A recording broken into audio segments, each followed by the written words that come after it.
The Legend of Jigong Chapter 56. We have to start with the catalyst for this entire chain of events. Right, a man named Ma Mao. Yeah. Ma Mao. He is a character who represents the ultimate unraveling of the Confucian ideal. He's just a disaster. Absolute disaster. He lives in the East Street of Qianjiaku, and he is the stark opposite of his family. The text outlines that his father, Ma Zhengang, and his two older brothers are respectable. Right, they do what they're supposed to do. Exactly. They do their duty, they farm, they study, they uphold this very solid, studious family reputation. They fulfill their roles perfectly. And then there's Ma Mao. The dark cloud of the family. Yeah, he functions as the family's dark cloud. He gambles, he drinks, he frequents brothels. The source explicitly notes he stops at nothing. Right, he engages in every kind of vice. And on the specific day our narrative begins, he hits absolute, catastrophic rock bottom. Like beyond rock bottom. Yeah, he's standing on the main street, having gambled away all his money. And incredibly, he has even gambled away the clothes off his back. Which is just, it's almost hard to picture the level of desperation. Yeah, the shame is so profound that he decides he cannot return home.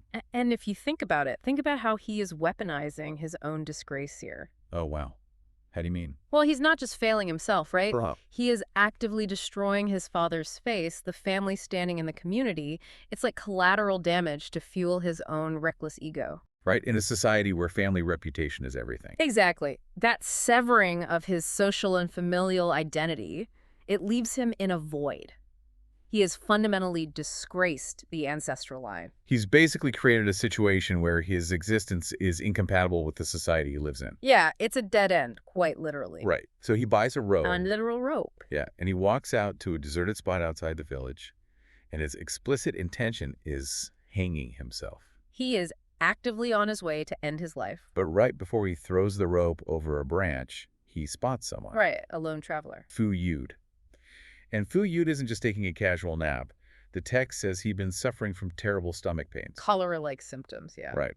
So he took some medicine, and he has fallen into a deep, medicated sleep leaning against a tree. Leaving him incredibly vulnerable to whatever comes down that path. So vulnerable. And here's where Mao's brain gets this terrifying, opportunistic pivot. It's chilling. It really is. He hatches a plan on the spot. He decides to reach out and touch Fu Yud's stomach. Like a test. Exactly, a test touch. If Fu wakes up, Ma Mao plans to play the friendly neighborhood Samaritan. Pretending he was just checking to see if the traveler's stomach still hurt. Right. Plausible deniability. Yeah. But if Fu doesn't wake up, Ma Mao is going to rob him blind. The calculation in that moment, it's just so fast. It reminds me of a modern cyber criminal scanning for an unlocked Wi-Fi network. Or like sending out an automated phishing email. Yeah, that's a great analogy. It's not some grand heist with a blueprint and a crew. No, it's purely opportunistic. He's just jiggling the digital door handle to see if it's open. And in this case, the physical door is wide open. Wide open. Fu doesn't stir at all. So Ma Mao reaches in and pulls out a pouch. And inside are 12 solid gold ingots. Wow. And to understand the magnitude of this, we really need to look at the psychological shift that happens in the very next split second. Right. Because consider where Ma Mao was mentally just moments prior. He was holding a rope. Exactly. Fully prepared to accept death because the crushing weight of his failures left him no alternative. Yeah. But the instant he sees that gold, the suicidal ideation doesn't fade gradually. It vanishes. It's completely gone. It is completely overwritten by a brand new delusion of grandeur. He drops the rope right there on the ground. He discards the physical manifestation of his consequences. Right. The rope is his accountability. Yes. By trading the rope for the stolen gold, his mind constructs an entirely new reality. He decides he's going to fetch his wife, rent a couple of rooms, cash in just one of those gold ingots, and live a life of absolute leisure. Which is wildly delusional. Oh, completely. I mean, he just stole a massive fortune from a sick man sleeping against a tree, and his immediate thought is that he will seamlessly transition into being a respectable, wealthy husband. Because wealth, in Mao's mind, functions as an immediate erasure of past sins. Like a reset button. It's the ultimate reset button. Yeah. He genuinely believes the gold has the power to shield him from the very consequences he was just about to hang himself over. That is so dark. It forces us to ask how quickly human beings can completely rewrite their internal moral codes when the sudden illusion of vast wealth is placed within arm's reach. Yeah, we just see what we want to see. He is so hyper-focused on the escape route the gold provides that he becomes entirely blind to the devastating new set of consequences he is creating by stealing it. He feels like he's back in control. Yeah, but he has absolutely zero control over what is about to happen next. None at all. Which brings us to his return home. So Mao Mao has his 12 gold ingots. He doesn't want to carry them into town and risk being seen. That would be too risky. Right. So he heads to a large reed pond north of the village. He checks to make sure the coast is clear, buries the gold, and leaves a secret mark in the dirt so he can locate it later. A classic stash. Yeah. And then he struts back to his family home. Struts is the right word. The arrogance he displays upon returning is astounding, considering he was ready to end his life an hour earlier. It's crazy. He walks up to the house, and his father, Ma Zhanggang, is standing at the door. The father sees him and explodes, calls him a beast who does nothing but evil, and demands to know why he is returned. Which is a fair reaction. Totally fair. But Ma Mao, instead of groveling or showing a shred of remorse, basically scoffs at him. Unbelievable. He arrogantly declares he's just there to pick up his wife. He says he won't eat their food anymore, and that they can consider him dead to the family. He burns the bridge while standing right in the middle of it. Yeah. And he's emboldened by a golden parachute he hasn't even cashed in yet. Exactly. The father is actually relieved, by the way. He tells him to take her and get out. So Ma Mao goes in to get his wife, Sun Shi. And the text takes a moment here to emphasize that Sun Shi is a highly virtuous woman. Right. It's an important detail. Yeah, she is terrified of her husband. She knows exactly what he is capable of, and she genuinely fears he might be dragging her away to sell her off to pay his gambling debts. She even begs her mother-in-law to let her stay. Highlighting the profound collateral damage of Ma Mao's lifestyle. I mean, his own wife assumes her primary value to him is as human currency. That is heartbreaking. Yeah. But the mother-in-law tells her she has to follow her husband. As they walk away from the house, Ma Mao turns to his terrified wife and drops this incredibly arrogant line. Oh, this line. He says, "Let me tell you something. If I hadn't just struck it rich, I wouldn't have even bothered to come fetch you." He inflates his ego by demanding respect and submission, but not through any sudden virtue or redemption. It's through the sheer coercive power of stolen wealth. Right. So they arrive at the reed pond. He finds his secret mark. He digs into the earth, ready to reveal this glorious treasure and prove his dominance to his doubting wife. The big reveal. He looks into the hole, and the 12 gold ingots are gone. Gone. In their place is a steaming pile of human feces. The ultimate subversion of expectation. Honestly, I'm struggling with this part of the text. How so? Well, we're talking about an enlightened Buddhist master, right? Yeah. And his masterstroke of cosmic intervention is pulling a prank with literal excrement. It sounds a bit middle school. Yeah. The text explicitly states Jigong sent his companions away, dug up the gold, relieved himself in the spot, and buried it back up. It feels so out of place, almost juvenile, for a revered spiritual narrative. That reaction is completely understandable, especially for modern readers who are accustomed to spiritual figures operating with, absolute pristine solemnity. Right, you expect lightning bolts or quiet wisdom? Exactly. But delving into the pedagogical function of grotesque humor in these specific Chan Buddhist narratives reveals a much deeper methodology. Okay, I'm listening. Think about the symbolic weight of gold to someone like Ma Mao. It represents the pinnacle of human greed. It's unearned status. It's an escape from accountability. Sure. Gold is shiny, pure, and universally coveted. And Jigong replaces it with the most reviled, impure substance possible. Precisely. He strips away the glamour of the crime. By replacing the ultimate object of desire with human waste, Jigong forces the reader and Ma Mao to confront the absolute ugliness and rot of the action. Oh, wow. Jigong doesn't merely confiscate the stolen funds, he leaves a physical manifestation of moral decay right there in the dirt.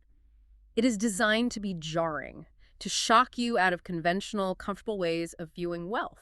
That actually makes a lot of sense. It certainly shatters Mao Mao's reality. I mean, think about the elaborate trap Mao Mao just built for himself. It's a huge trap. He didn't just quietly steal the money. He went home, verbally abused his father, formally severed all ties with his safety net, and bragged to his virtuous wife about his newfound supremacy. He systematically dismantled every single social and familial support structure he had, and he did it based entirely on a lie he buried in the mud. Yeah.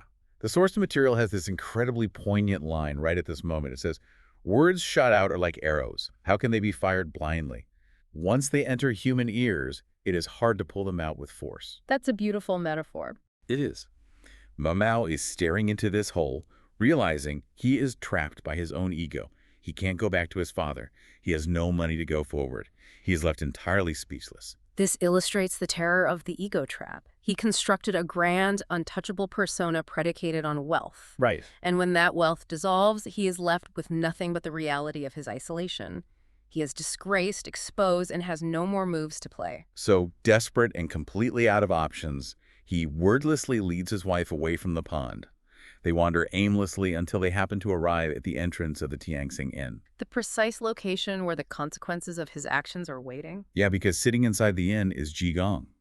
And right next to him is Fu Yud, the victim who had his gold stolen while he slept against the tree. Just waiting for him. Jigong looks out the door, spots Ma Mao wandering up with his wife, and simply points a finger. Just points. He says to Fu Yud, "Look, the man who stole your gold is here." A single gesture that initiates a catastrophic unraveling. The escalation here is breathtaking. Ma Mao looks into the inn. His eyes completely glaze over. He raises his hand and violently slaps his own face. Wow. He cries out to the crowd, "Everyone, today my karmic retribution has arrived." He turns, runs wildly in a panic, trips into a deep water pit nearby, struggles for a brief moment, and drowns. The speed of that sequence leaves absolutely no room for legal intervention. None. There's no trial. There are no constables arresting him. There isn't even a physical altercation with the victim. Right. Just a pointed finger, a total psychological collapse, and death. This scene brilliantly plays with the ambiguity of ancient Chinese concepts of justice. We have to examine what actually killed Ma Mao. Yeah, what do you think it was? Was it a magical divine punishment directly inflicted by Jigong's pointing finger? Or was it the sheer crushing weight of a guilty conscience suddenly snapping his mind in two? Like his brain just short-circuited the moment the lie was exposed. Exactly. And the text leans heavily into Ma Mao's self-awareness in his final moments. He slaps his own face. He is the one who announces that his karmic retribution has arrived. Right, he says it himself. Yeah. In ancient Chinese thought, there is a concept called ganiying, or karmic resonance. It's the idea that the universe responds to moral actions like an acoustic echo. Oh, I like that. An acoustic echo. Jigong didn't need to strike him. Jigong merely served as the mirror that reflected Ma Mao's actions back onto him. For someone whose entire survival depended on hiding his shame, the sudden public exposure of his ultimate crime was a resonance his psyche simply could not bear. That's fascinating. And think about the physical toll of guilt in our own world. Oh, it's immense. How often do people engineer their own downfalls or suffer psychosomatic collapses simply because the stress and paranoia of maintaining a massive lie finally erodes their physical health? All the time. Ma Mao's plunge into the water pit reads like a literal manifestation of his mind drowning in its own inescapable guilt. It really does. It's a grim conclusion, but the narrative does take a moment to restore order for the innocent parties involved. Right. We can't forget about the wife. Exactly. Ma Mao's body is pulled from the pit. His family, who had secretly followed them out of fear he would traffic his wife, are present. Oh, they followed them. Yeah. And the wife, Sun Shi, is safely returned to her maiden home so she can be remarried to someone worthy of her virtue. Okay, so the guilty are punished, the innocent are protected, and the moral structure of the universe is restabilized. Wrapped up in a neat bow. You'd think Jigong might pat himself on the back for a job well done and call it a day. You would think. But his relationship with wealth and justice goes so much deeper than just catching a thief. This is where Jigong's behavior challenges conventional sensibilities even further. Right. So Jigong has the 12 gold ingots, and he returns them to Fu Yud. That aligns with standard justice. Sure. But then Jigong turns to his two constabulary companions, Chai Yuan Lu and Du Zining. Now, these are working-class men tasked with traveling alongside him. Just guys doing their jobs. Yeah. Jigong commands them to empty their pockets, forcing them to hand over an additional 200 taels of silver to Fu Yud for travel expenses. He essentially taxes his own bodyguards to compensate the victim. Yeah. And the bizarre financial interactions don't stop there. Shortly after, a guest at the inn named Wang Zong approaches Jigong. Right, the guy he cured. Exactly. Earlier, Jigong had apparently cured this man of a severe illness. Yeah. Wang Zong, acting like a normal, grateful human being, tries to offer Jigong 100 taels of silver as a thank you. He explicitly states it's for his travel expenses. Which is a completely standard, culturally appropriate gesture of gratitude for a healer. Completely standard. But Jigong is absolutely furious. It just snaps. He shouts at the man, "Do you think you can pay me with 100 taels? My family is worth 10,000 guan. Who asked for your reward? Take it back. I absolutely will not accept it." He aggressively rejects the money, leaving the man terrified. And to fully grasp this reaction, we really need to understand the economies at play here. Please, because I'm lost. First, let's anchor these currencies. A tael of silver was a significant amount of money. A working-class family might live comfortably for a month on just a fraction of a single tael. Wow. Okay, so the 200 taels the constables hand over is a life-changing sum. That's massive. It is. And when Jigong references his family being worth 10,000 guan, he's invoking legendary wealth. What's a guan? A guan is a heavy string of 1,000 copper coins. 10,000 of those strings represents an astronomically heavy, almost mythic fortune. Okay, so he's basically shouting, "I come from billionaires, keep your $100." Essentially, yes. But why the aggression? It feels incredibly harsh to force working constables to give up their hard-earned money and then yell at a guy who is genuinely just trying to say thank you for a healing. It appears harsh if we judge it by standard economic rules. But Jigong operates on a frequency of radical detachment. Okay. For him, wealth is completely fluid. It is not a resource to be hoarded for personal security. It is merely a tool for enacting cosmic balance. Bravo. He redistributes Chai and Du's 200 taels to Fu Yud because, in the grand balancing of the scales, Fu suffered a terrifying ordeal and deserves the compensation. Even though the constables didn't do anything wrong? Right. The constables are holding surplus money they don't immediately require, so the funds must flow to where they are spiritually needed. That explains the constables, kind of. But why berate the man he cured? Well, consider the implications of paying a spiritual master for a miracle. Okay. To accept money for a divine healing act reduces a profound moment of grace into a mere commercial transaction. Ah, it cheapens it. Exactly. It secularizes the sacred. By getting angry, Jigong refuses to let his spiritual power be commodified. And by invoking his family's vast wealth, he's making a vital philosophical point. His ragged clothes and empty pockets are a deliberate choice. He's not poor out of circumstance. He actively rejects being owned by wealth. Which utterly frustrates normal people like the constables who navigate their entire lives governed by the anxiety of affording their next meal. Right. And that anxiety is about to peak. Oh, big time. Having forced his companions to give away literally all their money, the trio travels miles to a new, small town, and they are starving. Just completely broke and hungry. Constable Chai is quietly panicking. He's looking at his clothes, wondering if he can pawn his jacket for a few copper coins just to afford a bowl of rice. The sheer exhaustion of being an ordinary man trapped in the gravitational pull of an eccentric master. Yeah, I feel bad for him. But Jigong tells him not to worry, saying he has his ways. He struts right into a massive, bustling, incredibly high-end restaurant. Like a 5-star place. Exactly. To set the scene. It's packed, the staff is busy, the decor is immaculate. Jigong doesn't stop at the cheap tables near the door. He walks right past them, heading straight into the VIP back room. The inner sanctum of the establishment, reserved for the social elite. We're talking gold-lacquered chairs and pristine tables. The text provides a brilliant look into the waiter's internal monologue at this moment. Oh, I love this part. The waiter is staring at Jigong. And Jigong is a monk in a faded, dirty white shirt with misaligned bone buttons, wearing shoes that don't even match. A total mess. The waiter is internally scanning all his societal codes, thinking, this guy is dressed like a beggar, and he has the nerve to bypass the common area and sit in the gold-lacquered VIP room. Jigong's very presence in that room triggers every social alarm the waiter possesses. Yet Jigong confidently sits at the head of the table. The constables sit on either side, trembling. Probably sweating bullets. Oh, definitely. The waiter comes over, highly skeptical, and asks what they want. Jigong asks for the most expensive premium seafood banquet they offer. Wow.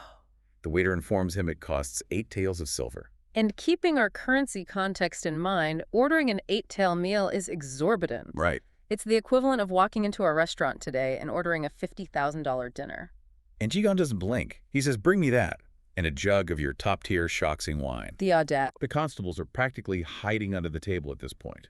They are terrified of the physical beating they are going to receive when the bill arrives. Which is a very real threat. Yeah, but Jigong just laughs at their fear. He notes that if the staff beats them, they'll have to pay their medical bills anyway, so either way, they get taken care of. He views the very real threat of physical violence as just another fluid form of currency exchange. It's so twisted.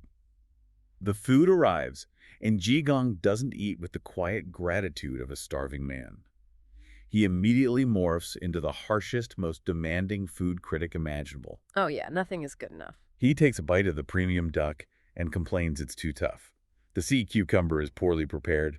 The meat is too salty. He's acting like royalty. He calls the waiter back and demands a live carp, explicitly instructing it to be cooked 2 different ways with specific vinegar sauces. He commands the space entirely through an overwhelming projection of confidence. It is the equivalent of walking into a Michelin star restaurant in Manhattan wearing ripped, stained sweatpants with absolutely no wallet.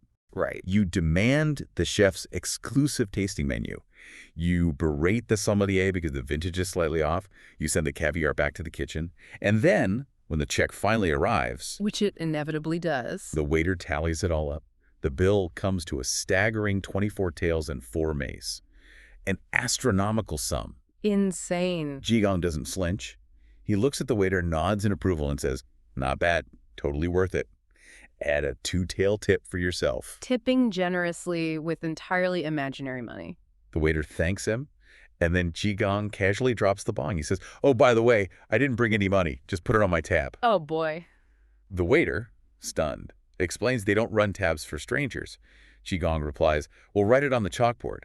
The waiter immediately runs to fetch the manager. And the illusion of polite society finally shatters. The manager storms in. His face is red. He's screaming that people don't just eat premium banquets and refuse to pay. He threatens to have the entire kitchen staff beat Jigong to a pulp. Things escalate so quickly. Yeah, but Jigong stands there, completely calm, and offers the most absurd settlement imaginable. He looks the manager in the eye and says, "Let's negotiate. I ate your food. How about I just vomit it back up for you to settle the score?" It is a masterclass in psychological dominance and absurdity. The manager screams, "Who am I going to sell your vomit to?" The staff is closing in with their fists raised. Violence is literally seconds away. The tension is incredible. And right at that climax, a voice rings out from the doorway. 2 incredibly wealthy figures walk into the restaurant, accompanied by an entourage of servants. Perfect timing. They spot Jigong, their faces light up with joy, and they shout, "Worthy brother!" They rush over and immediately insist on paying the entire bill. A literal deus ex machina arriving at the exact right moment.